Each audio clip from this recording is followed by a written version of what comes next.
बोरगडीतील दलित वस्तीवर जमीनदारांची वक्रदृष्टी. आमची जमीन की आमचा जीव? ग्रामस्थांचा प्रशासनाला आर्त टाहो. पुसद प्रतिनिधी.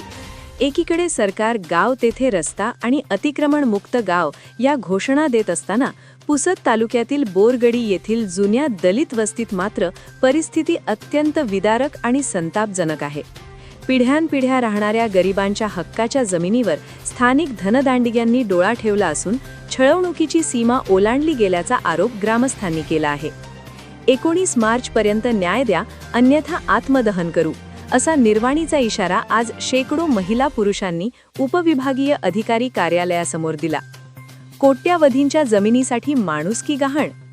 बोरगडी येथील ही वस्ती 1982 मध्ये धरणग्रस्तांच्या पुनर्वसनासाठी वसविण्यात आली होती.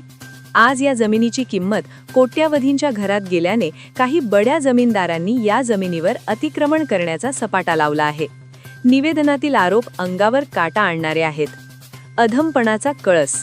वस्तीतील माता भगिनी सरकारी जागेत नैसर्गिक विधीसाठी गेल्यावर तिथे खुर्ची टाकून आणि प्रखर दिवे लावून बसण्यापर्यंत जमीनदारांची मजल गेली आहे. रस्ते बंद. 66 फुटी पांदण रस्ता नांगरून बंद करण्यात आला असून गरिबांच्या हक्काच्या घरकुल बांधकामात सतत अडथळे आणले जात आहेत. मानसिक छळ. ग्रामस्थांनी गाव सोडून पळून जावे या हेतूने त्यांना सामाजिक आणि मानसिक स्तरावर प्रचंड त्रास दिला जात असल्याचा आरोप निवेदनात आहे. आम्ही जगायचे कसे? आमचे रस्ते अडवले, स्मशानभूमीवर डोळा ठेवला आणि आता आमच्या आया बहिणींच्या अब्रूवरही ही मंडळी उठली आहेत. प्रशासनाने आमचा अंत पाहू नये. एक त्रस्त ग्रामस्थ. प्रशासनाकडून केवळ आश्वासने नकोत, कृती हवी. 2 वर्षापूर्वी याच मुद्द्यावरून गावात जातीय तणाव निर्माण झाला होता. गुन्हे दाखल झाले होते. तरीही परिस्थिती जैसे थे आहे. ग्रामस्थांनी अत्यंत स्वाभिमानाने सांगितले आहे की जमीन मोजणीसाठी पुन्हा पैशांची गरज असल्यास आम्ही वर्गणी करून देऊ, पण आम्हाला आमची हक्काची जमीन मोकळी करून द्या. मुख्य मागण्या: गावठाण, गायराण आणि स्मशानभूमीची तात्काळ सीमांकन म्हणजे डिमार्केशन करावे. नांगरलेले पांदण रस्ते त्वरित मोकळे करावेत. दलित वस्तीतील घरकुल बांधकामांना संरक्षण देऊन ती पूर्ण करावीत.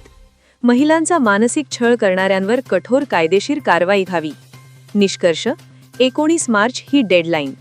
ज्या पुसद तालुक्याने देशाला नेतृत्व दिले तिथेच आज दलित बांधवांना स्वतःच्या अस्तित्वासाठी आत्मदहनाचा इशारा द्यावा लागत आहे, हे दुर्दैवी आहे. 19 मार्च 2024 पर्यंत जर प्रशासनाने प्रत्यक्ष पाहणी करून अतिक्रमण हटवले नाही तर होणाऱ्या सामूहिक आत्मदहनाला सर्वस्वी प्रशासन जबाबदार असेल, असे निवेदनात स्पष्ट म्हटले आहे. आता चेंडू प्रशासनाच्या दरबारात आहे. कर्तव्यदक्ष उपविभागीय अधिकारी या मानवतावादी प्रश्नावर न्याय देणार की पुन्हा कागदी घोडे नाचवले जाणार, याकडे संपूर्ण जिल्ह्याचे लक्ष लागले आहे. वेद न्यूज चॅनल, पुसद. या ठिकाणी आज आम्ही उपविभागीय अधिकारी यांच्याकडे एका खूप मोठ्या गंभीर समस्येसाठी बोरगडी जुनी येथील सर्व ग्रामस्थ, महिला, आबाल, वृद्ध सगळेजण इथं आलेले आहोत. आमच्या ठिकाणी प्रॉब्लेम असा आहे की शेत सर्वे नंबर 1 बोरगडी आणि शेत सर्वे नंबर 34 या दोन्हीच्या मध्ये 1982 साली तहसीलदार पुसद यांनी गावठाणची निर्मिती करून जे इसापूर धरणाचे विस्थापित लोक होते त्यांना पुनर्वसनासाठी तिथे व्यवस्था करून दिलेली आहे आणि त्यांची अलॉटमेंट तिथे केलेली आहे. तर तिथं साधारणतः 1.5 एकरचा गावठाण, 1.5 एकर स्मशानभूमी, त्याच्या नावानं स्पेशल 35 नंबरचा सातबारा आहे आणि 66 फुटाचा एक रस्ता आहे जे आम्हाला मेन रस्त्यावर येण्यासाठी. तर असे तिन्ही गोष्टी मिळून साधारणतः 4-4.5 एकर ते जमीन आहे. परंतु ही जमीन अगदी शहराच्या लगत असल्यामुळे कोट्यावधीचे भाव तिथं आहेत. 3 कोटी रुपये एकरच्या जवळपास तिथं भाव आहेत आणि ही 12-14 कोटीची जमीन आजूबाजूचे जे धनाढ्य बलाढ्य शेतकरी आहेत त्यांना दाबायची आहे आणि आम्हाला तिथून हाकलून लावून, हुसकून लावून कुठल्याही पद्धतीने ती जमीन त्यांना हस्तगत करायची आहे. तर त्यासाठी त्यांचा तिथं दररोज काही ना काही उपद्व्याप असतो. सकाळी आमच्या मायमावल्या जेव्हा संडासला जातात सरकारी जागेमध्ये तर तिथं काही लोक त्यांच्या बॅटऱ्या घेऊन, खुर्च्या घेऊन माणसाला बसवतात. बरोबर आहे? लाईट लावून बसवतात. तर हे अत्यंत अमानुष्य काम आहे. दुसरी गोष्ट अशी की आमचा जाण्या येण्याचा जो मूळ रस्ता आहे तो पक्का कुंपण लावून बंद केलेला आहे. बरोबर. त्यानंतर जे आता गावामध्ये आम्हाला सरकारनं घरकुल दिले, आमच्या गावामध्ये एक नवीन 12 घरकुल आले आता. तर या 12 घरकुलचे जे बांधकामाचं सामान आणण्यासाठी आमचा रस्ता पुराण वाहून गेला होता. तर त्यामुळं आमच्या या सरकारी जागेमधूनच सर्वे नंबर 35 मधूनच एक कच्चा रस्ता आमचा होता, तो सुद्धा काल त्या शेतकऱ्यानं, शेतकरी नंबर 1च्या ते पारद नावाच्या मालकानं तो सुद्धा पूर्णपणे नांगरून बंद केला. बरोबर. त्यामुळं गावामध्ये आता सरकारी घरकुल बांधण्यासाठी सुद्धा सामान आणण्याची आमची व्यवस्था नाही आहे.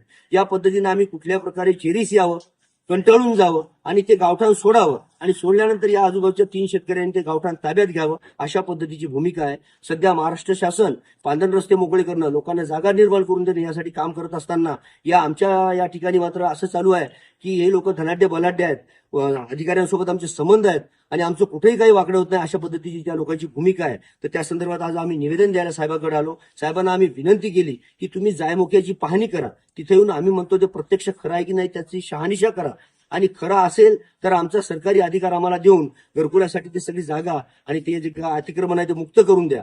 यासाठी आम्ही त्यांना आज अर्ज दिलाय आणि 19 तारखेचं अल्टिमेटम दिलंय. 19 तारखेपर्यंत तुम्ही जायमुख्याची पाहणी यंत्रणेमार्फत, तुमची नजूलची यंत्रणा असेल, महसूलची यंत्रणा असेल किंवा तुम्ही प्रत्यक्ष तिथे येऊन पहा आणि आमचं खोटं असेल तर आम्हाला शिक्षा द्या. बरोबर. आणि त्यांचं चुकीचं असेल तर निश्चित त्यांना शासन करा आणि एक परमनंट आम्हाला तिथं डिमार्केशन करून महोदय या ठिकाणी सांगायचं असं की 2 वर्ष अगोदर तिथंच खूप मोठी भानगड सुद्धा झाली होती याच कारणामुळे. तुम्हाला आठवत असेल की सरणावर बसणे हे सगळे प्रताप तिथे झाले होते आणि पुन्हा याच पद्धतीचं काम तिथं चालू आहे. तर यावर एक आळा बसावा हे तुमच्या माध्यमातून मला महोदय आपले उपविभागीय अधिकारी यांना पण सांगितलं आणि तुमच्या माध्यमातून सर्व चॅनल्सला सुद्धा आम्हाला सांगायचं. तुमच्यावाले